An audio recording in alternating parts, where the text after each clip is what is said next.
Estos son 4 entrenadores rivales que, después de enfrentarse a México en este mundial, dijeron cosas que ningún aficionado mexicano esperaba escuchar, y lo dijeron sin que nadie se los pidiera. No son elogios de protocolo, no son cortesías de conferencia de prensa. Son declaraciones que salieron después de la derrota, con el dolor todavía fresco, cuando ya no había ninguna razón para quedar bien. Eso es lo que vamos a ver hoy. ¿Quién lo dijo? ¿En qué momento lo dijo? ¿Y por qué esas palabras pesan más que cualquier título que México haya ganado en los últimos años? Para entender por qué estas declaraciones importan, primero hay que entender de dónde viene esta selección. México lleva 96 años participando en mundiales. Disputó el primer partido de la historia de la Copa del Mundo el 13 de julio de 1930 contra Francia, en Uruguay. No muchos países pueden decir eso. En casi un siglo de historia mundialista, México acumula 60 partidos jugados, 17 victorias, 15 empates, 28 derrotas. Ha levantado su bandera en cada torneo como uno de los representantes más constantes de nuestra región. Y sin embargo, hay un número que ha perseguido a esta selección durante décadas como una sombra, el número 5. 5, el quinto partido. Desde 1994 hasta 2018, México llegó a la ronda de 16 en 7 mundiales consecutivos, 7 veces seguidas, una racha de consistencia que solo Brasil iguala en periodos similares. Pero en esas 7 ocasiones, México siempre se topó con la misma pared.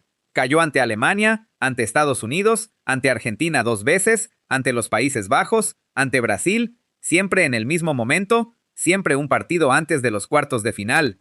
El quinto partido nunca llegó. Y eso tiene un nombre en el fútbol mexicano: la maldición del quinto partido. Luego llegó Qatar 2022 y ocurrió algo peor. México no llegó ni a la ronda de 16. Quedó eliminado en la fase de grupos por primera vez desde 1978. 44 años de avanzar, rotos en una sola noche en Doha. Ese fue el punto más bajo, y de ese punto más bajo nació lo que estamos viendo ahora. En 2026, México no solo juega un mundial, lo organiza. Por tercera vez en su historia, 1970, 1986 y ahora 2026, el país es anfitrión de la Copa del Mundo. Ningún otro país en el planeta puede decir lo mismo. Javier Aguirre regresó para dirigir a la selección por tercera ocasión, con Rafael Márquez, leyenda viva del fútbol mexicano, como su asistente técnico. El estadio que los recibió es el mismo que ha sido escenario de las páginas más importantes de esta historia, el Azteca. El estadio en el que México nunca ha perdido un partido mundialista. 6 victorias, 2 empates en 3 torneos. Y el dato que tal vez no conocías: ese estadio fue elegido por el público de la FIFA como el más emblemático del mundo, por encima del Maracaná, por encima del Wembley. Para el partido inaugural de este mundial, el Azteca registró 80,824 espectadores, la mayor asistencia de todo el torneo, y esa cifra se repitió en el segundo partido jugado ahí. Ningún otro estadio en el mundo se acercó a esos números. México arrancó el grupo con 3 victorias en 3 partidos. Primero venció 2-0 a Sudáfrica, luego 1-0 a Corea del Sur, convirtiéndose en el primer equipo en clasificarse a la fase eliminatoria de este mundial, y cerró la fase de grupos el 24 de junio con una goleada de 3-0 sobre Chequia, terminando como líder invicto del grupo A. Primer lugar, 9 puntos, 0 derrotas. Ahora bien, todo eso ya lo sabes si seguiste los partidos. Lo que quizás no viste con tanta atención fue lo que pasó en las conferencias de prensa después de esos partidos, lo que dijeron los que perdieron. Eso es lo que viene ahora. La historia de Hugo Broz y México es una de esas cosas que el fútbol inventa a veces y que ningún guionista se atrevería a escribir porque parecería demasiado. Broz es belga, tiene 74 años, entrenó a Sudáfrica durante años y logró algo que parecía imposible: devolver a Bafana Bafana, ese es el apodo de la selección sudafricana, al escenario más grande del mundo. El propio Broz contó que cuando tomó el equipo, este vivía un momento tan bajo que un partido amistoso en casa no llegó a reunir 200 espectadores en un estadio con capacidad para 93,000. De ahí los llevó al Mundial.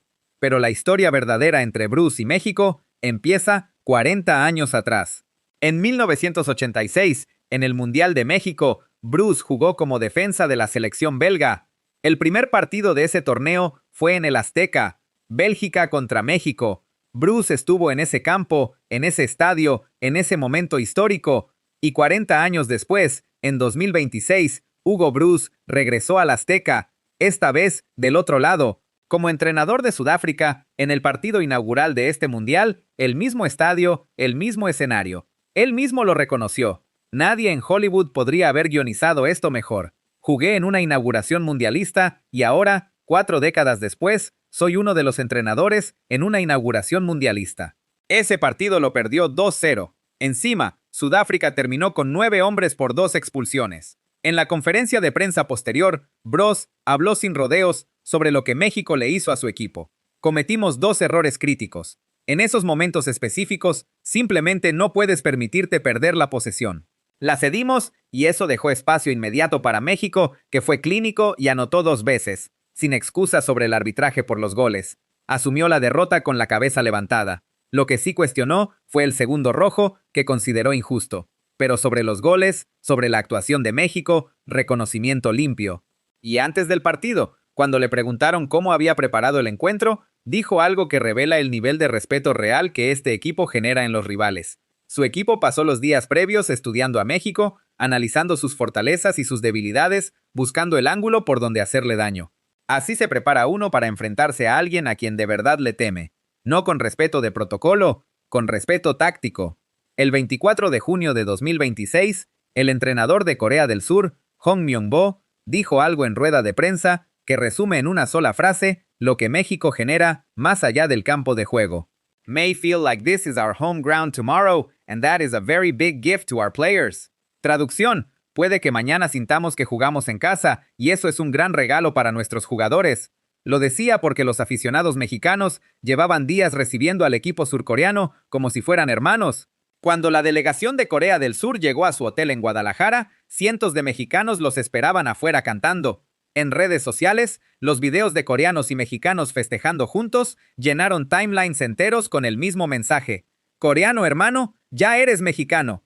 Ese grito no nació en 2026. Nació en 2018, en Rusia. Aquel año, México ya había perdido un partido ante Suecia y su clasificación dependía de lo que hiciera Corea del Sur en su último juego del grupo. El rival era Alemania, el campeón vigente, el favorito de favorecer. Nadie esperaba que Corea del Sur ganara. Nadie. Corea del Sur ganó 2-0, y en Ciudad de México, algo que rara vez ocurre en el fútbol, ocurrió esa noche. Los aficionados mexicanos marcharon a la embajada de Corea del Sur, no a protestar, a celebrar, y levantaron en hombros al cónsul general Han Byung-jin como si fuera un héroe nacional. Un diplomático coreano, cargado por mexicanos agradecidos, frente a la embajada en la capital de México.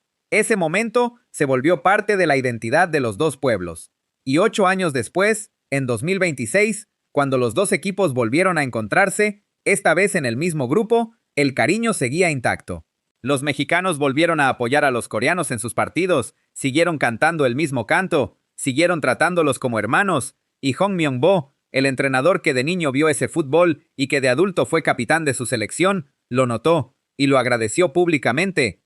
Lo interesante es que este mismo Hong Myung-bo fue capitán de Corea del Sur cuando el país coorganizó el Mundial 2002, el torneo en el que los coreanos llegaron a las semifinales en una de las sorpresas más grandes de la historia. Ahora, en 2026, dirige a esa misma nación en México, el país que más celebró su victoria de 2018. El fútbol, a veces, es redondo de maneras que van mucho más allá del balón.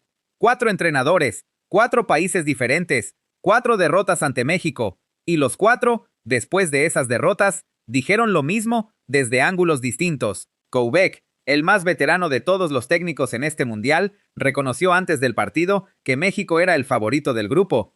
Después de perder, felicitó sin reservas y admitió que el Azteca es un campo que pesa, que la altitud importa y que si hubiera condiciones iguales, las cosas serían distintas. Eso es el reconocimiento de una ventaja real, no de una excusa.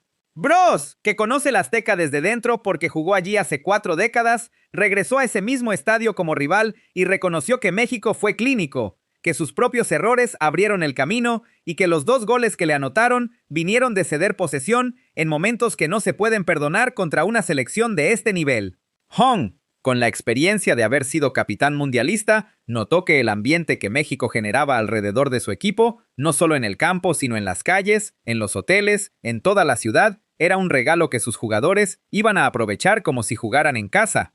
Y todos ellos hablaron con algo que no siempre se ve en el fútbol de alto nivel, con sinceridad. No con la sinceridad de quien no tiene nada que perder, sino con la de quien ha pasado décadas en este deporte y sabe distinguir la suerte del mérito. Todo este respeto exterior se entiende mejor cuando se ve contra el fondo de lo que México ha vivido. 7 eliminaciones consecutivas en ronda de 16. 40 años sin llegar a cuartos de final como visitante.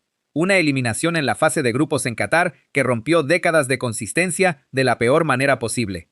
Un país con 96 años de historia en el torneo más grande del mundo que todavía no ha podido alcanzar el quinto partido lejos de casa. Eso es lo que esta generación carga, y los rivales lo saben. Cuando Koubek dice que México es el favorito del grupo, no lo dice ignorando esa historia, lo dice conociéndola.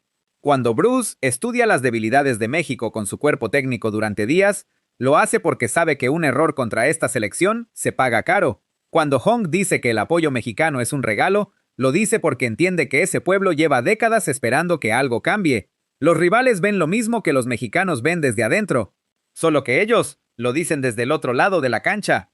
Esto es lo que pasa cuando las cámaras dejan de enfocarse en los ganadores y se quedan un momento con los que perdieron. Koubek, el entrenador más viejo de este mundial, dijo que las condiciones de México son las más difíciles que cualquier rival puede enfrentar.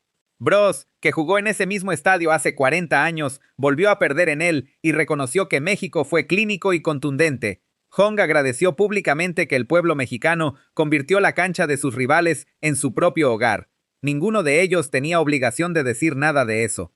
Ya habían perdido. La conferencia de prensa es el momento en que los entrenadores buscan explicaciones, no en que elogian al que los venció. Y aún así, lo dijeron. Eso es lo que México genera en este mundial. No solo resultados, no solo puntos, sino el tipo de respeto que no se pide y no se compra.